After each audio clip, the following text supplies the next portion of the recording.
ছেলেটির নাম সিফাত। একটা জরুরি কাজে সে নিজের গ্রাম থেকে অনেক দূরে গিয়েছিল। কাজ শেষ করতে করতে অজান্তেই দিন গড়িয়ে যায়।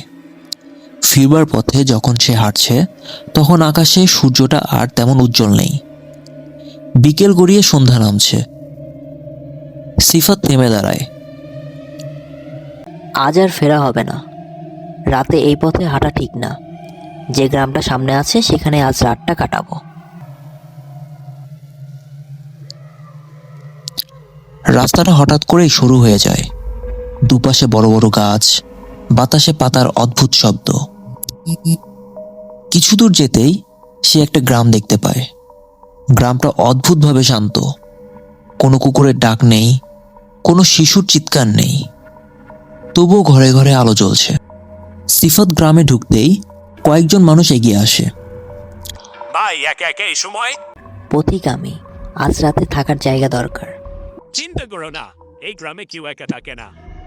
আর এই গ্রাম থেকে কেউ খালি হাতে ফেরে না। সিফাতের মনে অদ্ভুত শান্তি আসে। মানুষগুলোর কথা বলার ধরন নরম, চোখে মুখে কোনো রাগ নেই। এক বয়স্ক লোক তাকে একটা ঘরে নিয়ে যায়। এই ঘরটা খালি। রাতে দরজা খুলে বাইরে যেও না। ঠিক আছে কাকা। সূর্য ডুবে যায়। হঠাৎ করেই গ্রামটা যেন বদলে যায়। চারপাশে অস্বাভাবিক নীরবতা, ঝিঝি পোকার ডাক পর্যন্ত নেই। সিফাত শুয়ে পড়ে, কিন্তু ঘুম আসে না। হঠাৎ খসখস শব্দ, তারপর পায়ের শব্দ, তারপর ফিস ফিস করে কারো কথা বলা। সিফাত আর থাকতে পারে না। ধীরে ধীরে দরজা খুলে বাইরে আসে। চারপাশে তাকিয়ে সে জমে যায়।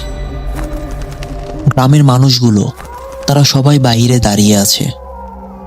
চোখ খোলা, মুখে হাসি, কিন্তু সেই হাসি মানুষের না।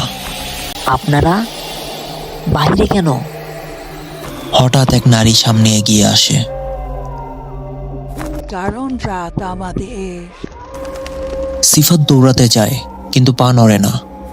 হঠাৎ সে লক্ষ্য করে কারো পায়ের ছায়া নেই, কারো নিঃশ্বাস নেই। তোমরা কারা? সবাই একসাথে বলে ওঠে। বয়স্ক লোকটা সামনে আসে। আমরাও একদিন পথিক ছিলাম। আমরাও আশ্রয় চেয়েছিলাম। এই গ্রাম কাউকে যেতে দেয় না।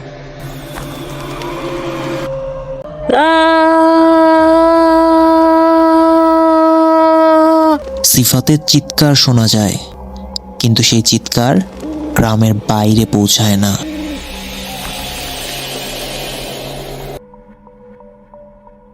পরের দিন বিকেলে রাস্তায় নতুন এক পথিক হাঁটছে। দূরে একটা গ্রাম দেখা যায়। গ্রামের ভেতর থেকে এক যুবক এগিয়ে আসে, চোখে মুখে শান্ত হাসি। সে আর কেউ না, সে সিফাত। ভাই, এত রাতে একা চলছো? আসো, এই গ্রামে থাকো। এই গ্রামের মানুষ অনেক অতিথিপরায়ণ। কিছু গ্রাম আশ্রয় দেয় না, কিছু গ্রাম শুধু উত্তরাধিকার বানায়। আর সেই উত্তরাধিকার এক পথিক থেকে আরেক পথিকে চলতেই থাকে।